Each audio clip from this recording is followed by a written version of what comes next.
Richard Wells had made a fortune out of nothing until one night an 8-year-old girl walked over to his table in an upscale restaurant and said 2 words, followed by 2 more that rocked his world. "You're my dad." In that instant, everything he believed to be true about his life was transformed forever. Richard Wells took a seat at his usual table in an upscale New York restaurant and settled in for a quiet night to himself. Soft classical music wafted through the air as warm chandeliers glimmered against the polished marble floors. He'd been in back-to-back meetings all day and now finally he had a moment to himself. A steak cooked to perfection, a glass of expensive red wine, and the satisfaction of closing yet another multi-million-dollar deal. Just as he raised his fork, a shadow fell at the back of his table. He was expecting the waiter, but when he looked up, his hand duked frozen midair. Before him stood a little girl no older than 8 with delicate features, bright blue eyes and golden blonde hair held back by a pale pink ribbon. She wore a plain but tidy dress, and her little hands folded together before her. She didn't look lost. She wasn't crying or looking for a parent.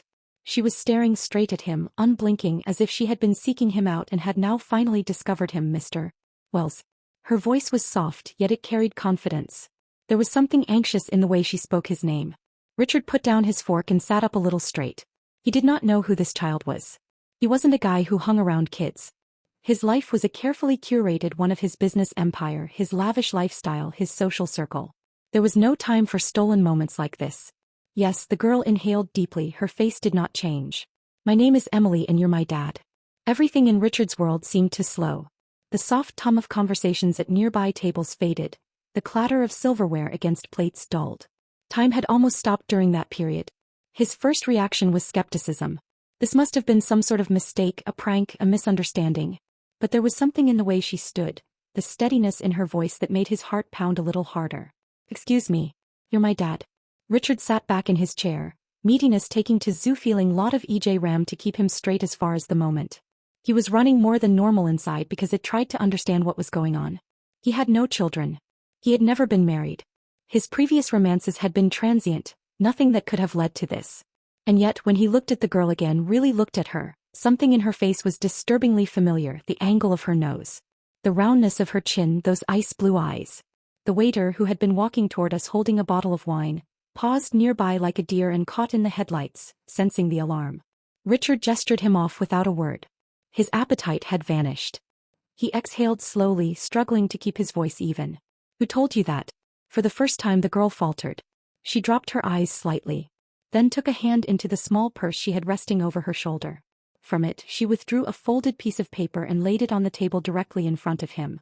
Richard stared at it a long moment before leaning forward.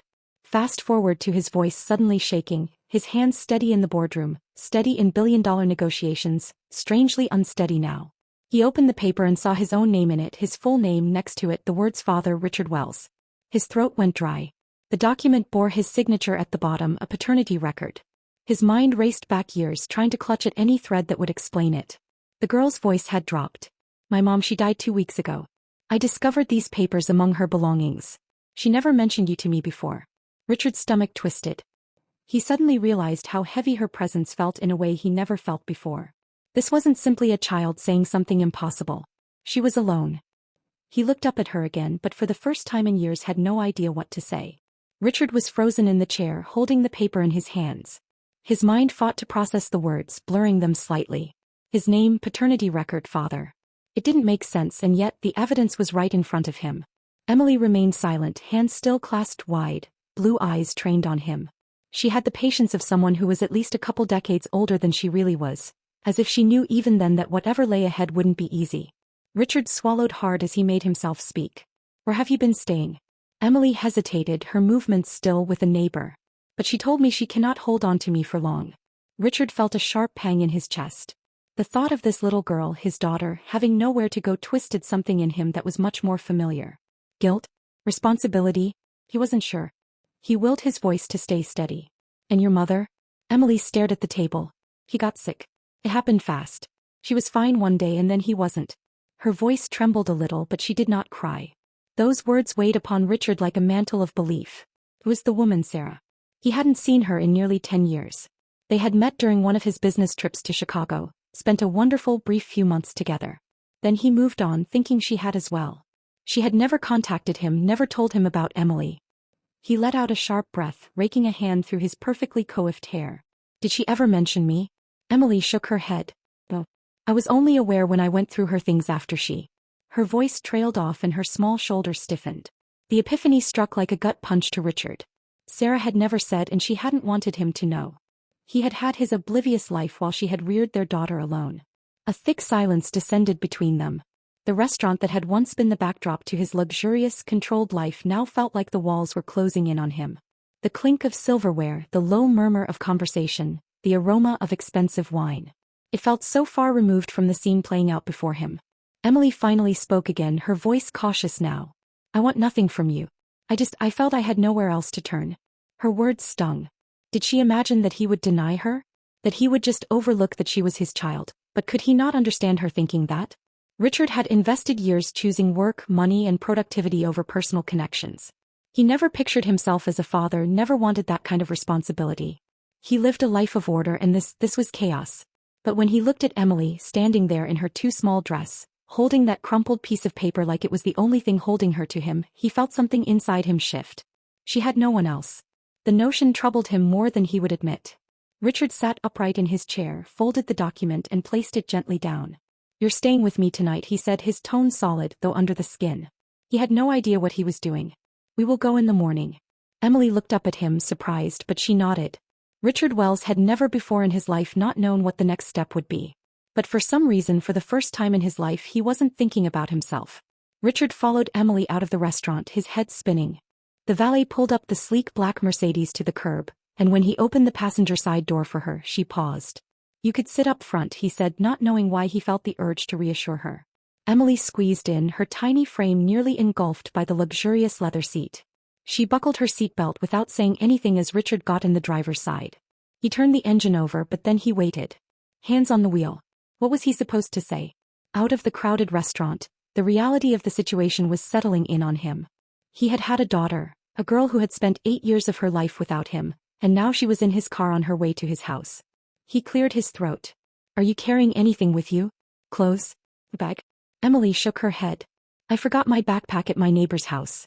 It only has a few things. Richard gripped the wheel even tighter. The idea that she had so little sent another strange pain through him. This was a man who owned several properties, owned designer suits and owned luxury cars, yet his own daughter was left with nearly nothing. He exited the parking structure and the city lights blurred by outside as they drove in silence. A few minutes passed and Emily said, "Where do you live?" In Midtown, he replied, "Top floor of a high-rise." She nodded but offered no further word. Richard took a peek up at her. She sat by the window, her small hands resting on her lap. She seemed cool, but he could see she was tired in the way she held herself, the slight droop to her eyelids. "What's the last thing you ate?" he asked. Emily hesitated. This morning, Richard clenched his jaw. "You could have leaned over at the restaurant and told me you were hungry." He shrugged. "I didn't want to ask." He was unnerved by that answer more than he ought to have been. She was accustomed to life without, to not requesting things. The thought was strangely, shamefully disturbing. A few minutes later, they parked in the underground garage of his building. Richard got out and went around to open Emily's door. Pausing, she took his hand to climb out. Her fingers were cold. In the elevator, she gazed up at him. "Are you always this quiet?" That caught him off guard. "I don't often have surprise visitors." Emily nodded in a way that made that answer entirely plausible. "You don't like surprises?" "No." "Well, then I must be a big problem for you," she said coolly. Richard sighed, running a hand through his hair. "You're not a problem, Emily. This is just new." The elevator doors parted, exposing his penthouse entry. Emily's eyes grew big the moment they walked in. The space was massive, floor-to-ceiling glass with views of the city, modern furniture, a baby grand piano in the corner. There weren't a speck of dirt in the whole place. Either it was polished clean or every piece of furniture was aligned exactly in the right spot. "You live here alone?" she asked. "Yes." Emily stepped further inside, spinning in a slow circle. "It's really clean." Richard almost laughed. "I have some people that take care of it." Her eyes drifted over the towering bookshelves, the expensive art on the walls. Then she turned back to him. "Where do I sleep?" Once he said, a question he hadn't ever thought about. He had 3 guest rooms, but there was not a single room for a child. He gestured toward the hallway. "There's a room down there. You can use it for now." Emily walked behind him down the hall, pausing in the doorway while he turned on the light. The room was spacious with a queen-sized bed, desk and sitting area. It was elegant, nipped and tucked in neutral tones, but it felt more like a hotel suite than a child's bedroom. Emily lingered at the threshold, fingers clasped around the strap of her purse. This doesn't feel like a kid's room. Richard squirmed in his seat. He wasn't expecting a kid to be here. She nodded like that made sense. Then after a pause she said, "Is it okay if I sleep with the light on?" He hadn't expected that, of course. He switched on a lamp next to the bed. Emily entered the room and sat on the bed, goosey and bouncing around as if testing its softness. Sitting there she seemed so small. Richard stood in the doorway, not knowing what to do next. He was used to making decisions with authority, but tonight he felt entirely out of his depth. "Do you need anything else?" he asked. Emily thought for a moment. "I think I'm okay." He hesitated. "All right, get some sleep." She lay back on the bed and pulled the blankets to her chin. "Good night, Mr. Wells." The way she delivered it made his chest tighten. "Good night, Emily." He switched off the overhead light and stepped out, leaving the door with a crack open. He let out a big sigh as he walked back to his own room. He'd just finished putting his daughter to bed. His daughter, of whom he had never even known of. And for the first time in years, Richard Wells didn't know what tomorrow would bring. Richard hardly slept that night. So he lay there in bed staring at the ceiling, his mind swirling with questions he did not have the answers to. How had he spent 8 years not knowing that he had a daughter? Why had Sarah never told him? And now that Emily was here, what was he supposed to do? Exhaustion must have eventually won out. And he fell into a fitful sleep.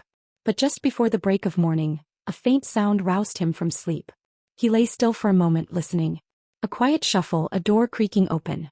He sat up and rubbed his face. That hit him, Emily. He threw on a t-shirt, stepped out of his bedroom and walked down the hall.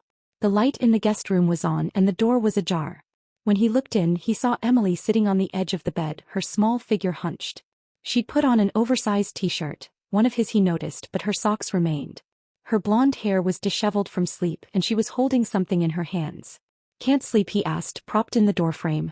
Emily flinched slightly, turning to face him. "Sorry, I didn't mean to wake you." Richard shook his head. "It's fine, what's wrong?" She hesitated before opening her fingers and revealing a small, folded photograph. He moved closer and she gave it to him. It was an old photo of Sarah smiling with her arm around much younger Emily. Richard's chest felt tight. "I just didn't want to forget her," Emily muttered. Richard sat on the bed next to her, still looking at the photo. It had been years since he had laid eyes on Sarah, and he forgot how her face stirred emotions in him that he was no longer ready to feel. Regret, guilt, a strange kind of grief. "You will not forget her," he said in a low voice. Emily looked up at him. "Did you love her?" The question blindsided him. He exhaled slowly. "I cared for her, but we never dated too long. I had no idea she was pregnant. They're going to do away with this game." Emily nodded, as if the answer was so obvious it needed no explanation.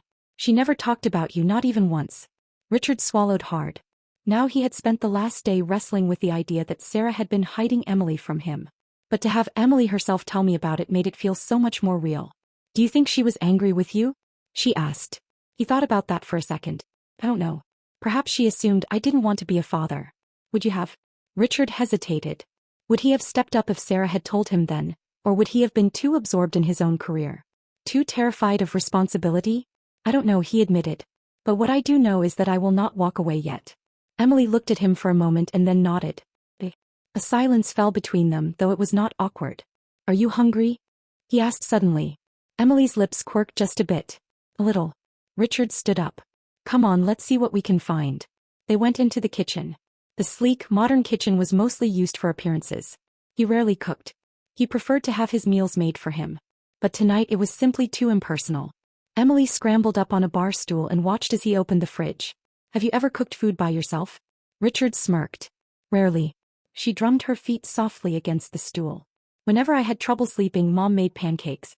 Richard snatched up a carton of eggs. "Pancakes it is then." Emily looked surprised. "You know how I can do this," he said and grabbed the flour. As he poured and stirred, Emily sat quietly, her chin propped in her hands.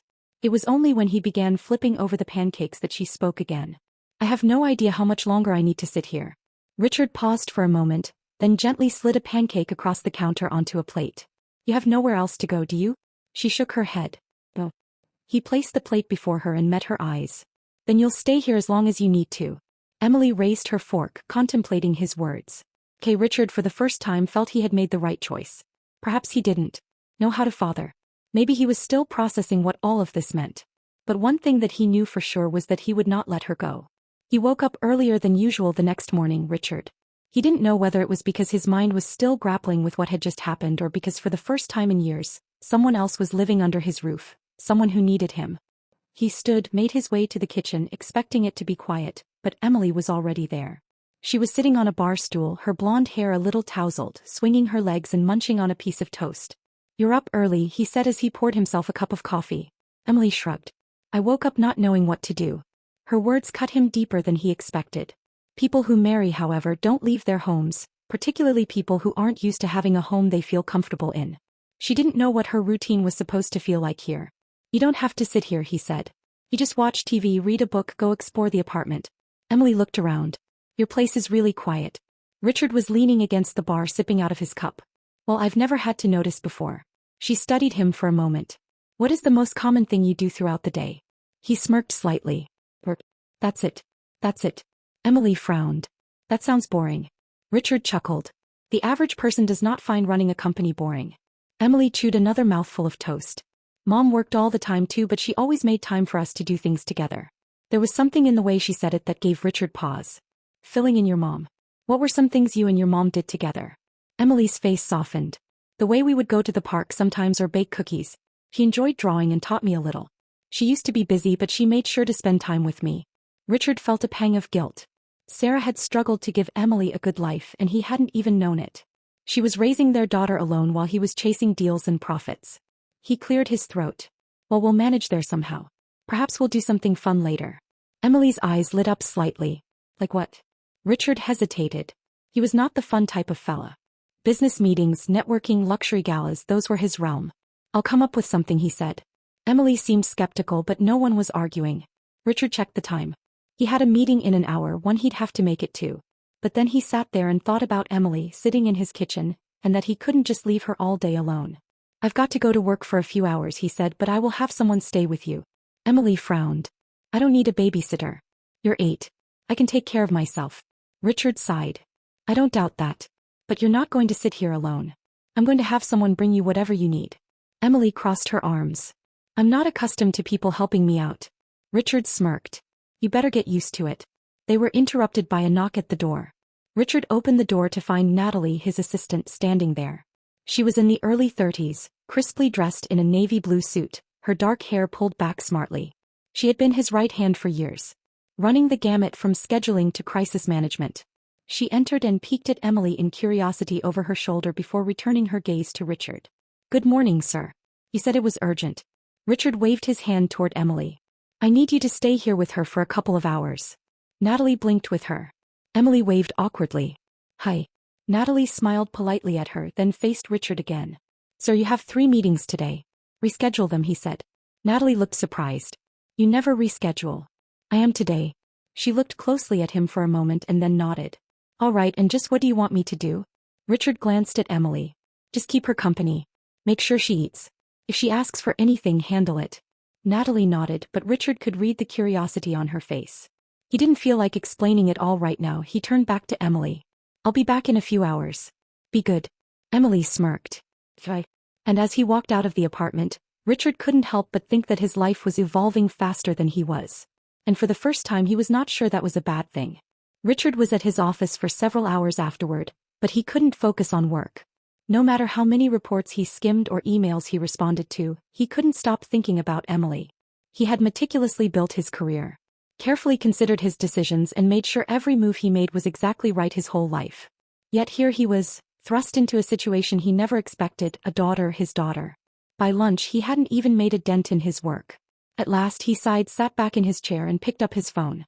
He dialed Natalie. "How's it going?" After a pause she replied, "She's different than what you're used to being around." Richard smirked. "So I guess that means she's not wowed by expensive suits and stock market trends." "Not in the least," Natalie said drily, "but she's polite and astonishingly self-sufficient for an 8-year-old. Richard leaned forward. "What's she doing now?" "She's drawing. Her mother said she taught her." That made Richard pause. He had no idea Sarah drew pictures. Another part of her life, of Emily's life, that he had never shared. He exhaled. "All right, I'll be home soon." After he hung up, he took his suit jacket and left the office earlier than he intended. As he entered his penthouse, he found Emily sitting at the kitchen counter, engrossed in her drawing. Natalie sat nearby, absorbed in something on her tablet, glancing occasionally at the girl as though she still couldn't quite wrap her brain around the situation. Richard leaned over and stared at Emily's paper. "What are you working on?" She glanced up at him, then paused as she turned the sketch pad around. It was a sketch of the both of them. Richard was taken aback. In the image, he stood next to her, his suit rendering in startling detail, and Emily held his hand. There were no fancy backgrounds, no cheesy frills. Just them. Emily searched his face closely. "Do you like it?" Richard nodded, the strange lump in his throat swallowing up the words in his mouth. "It's good." She beamed, clearly pleased. Natalie stood up and smoothed out her skirt. "I'll head out now. Call me if you need anything."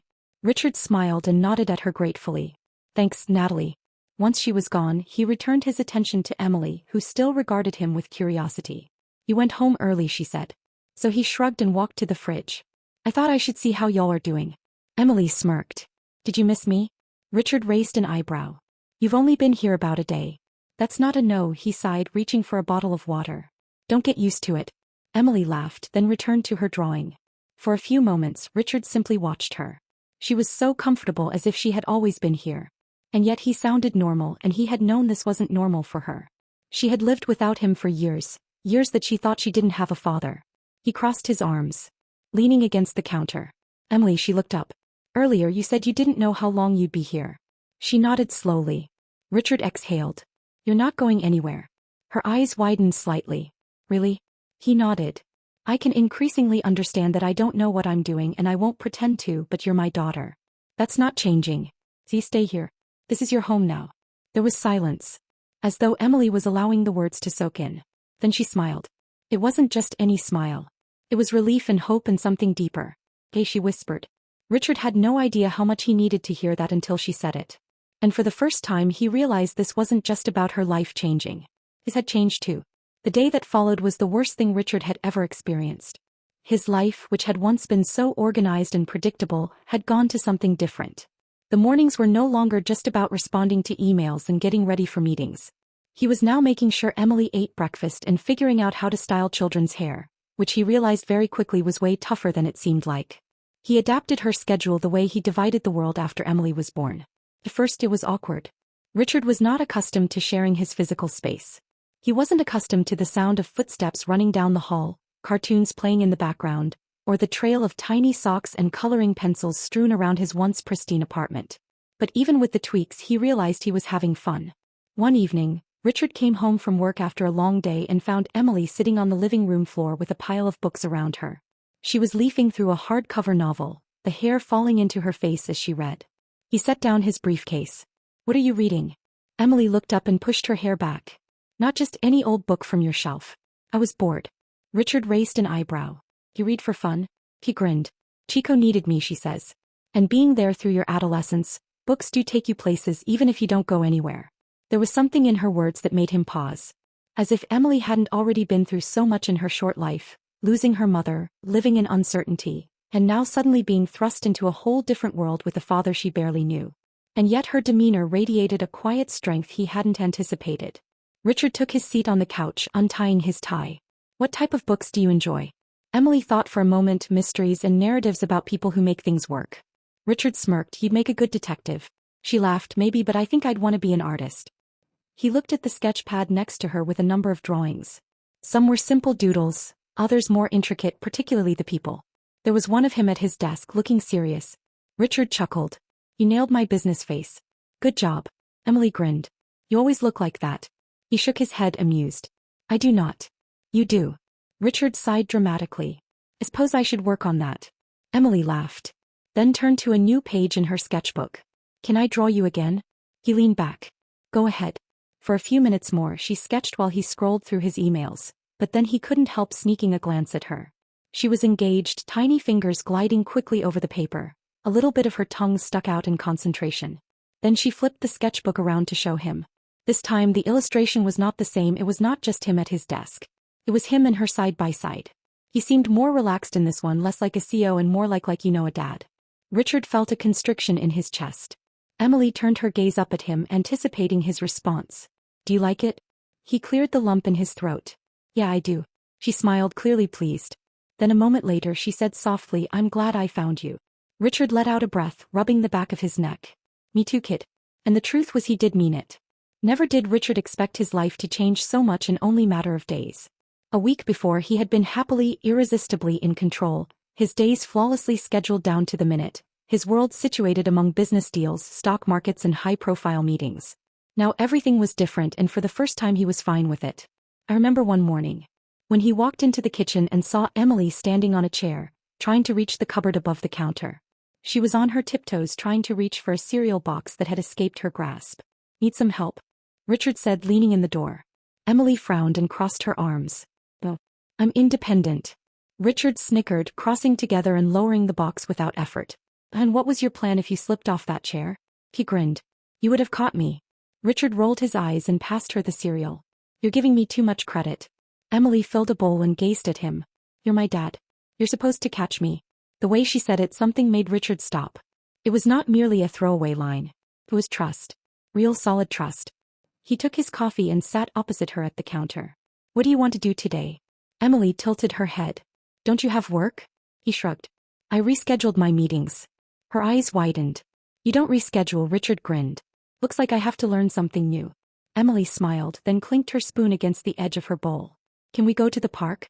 Richard raised an eyebrow. "The park? You know, fresh air, trees, normal human things," she teased. He sighed dramatically. "Fine, but if I get bored, blame it on you." That afternoon they drove to Central Park. The weather was bracing, the sun clouding through the wild autumn trees.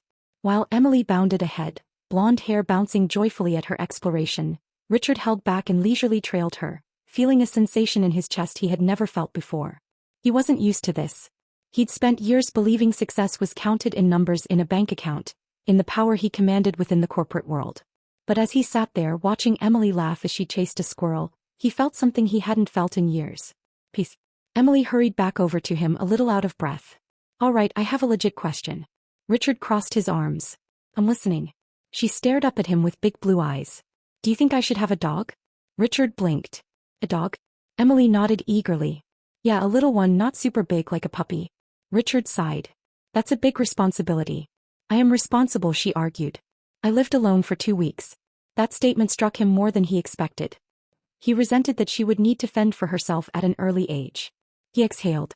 "Well, think about it." Emily gasped. "That's not a no." He smirked. "It's not a yes either." She smiled, evidently pleased with the idea. They strolled through the park, pausing for ice cream from a vendor. Richard had no idea how long they lingered. He wasn't tracking time the way he normally would. He wasn't in a hurry to get to his next appointment. He didn't spend the whole time looking at his phone. He was just there. As the sun began to set, Emily looked up at him. "Hello, Richard," he arched an eyebrow. "Richard," she smirked. "I mean, Dad," something in his chest nodded. He didn't know why hearing that word from her gave him the sense that he had delivered something larger than any business deal he had ever closed. "Yeah," he said. Emily faltered for a moment and then beamed. This was a good day. Richard bent down to her, and for the first time he didn't just see a child who had unexpectedly entered his life. He saw his daughter, and he knew something. He wouldn't trade this for nothing, not on $1 million deal, and throughout it all, this story is a celebration of the unexpected curveballs life throws at us on the regular, and that the most transformative changes often emerge from the unlikeliest of places. Here Richard Wells, a man who had devoted his life to pursuit of power, found something more, a value that far surpassed all the wealth and power he had ever chased. What is so compelling about this journey is its emotional depth. Initially, Richard regards Emily as an annoyance, a problem to solve.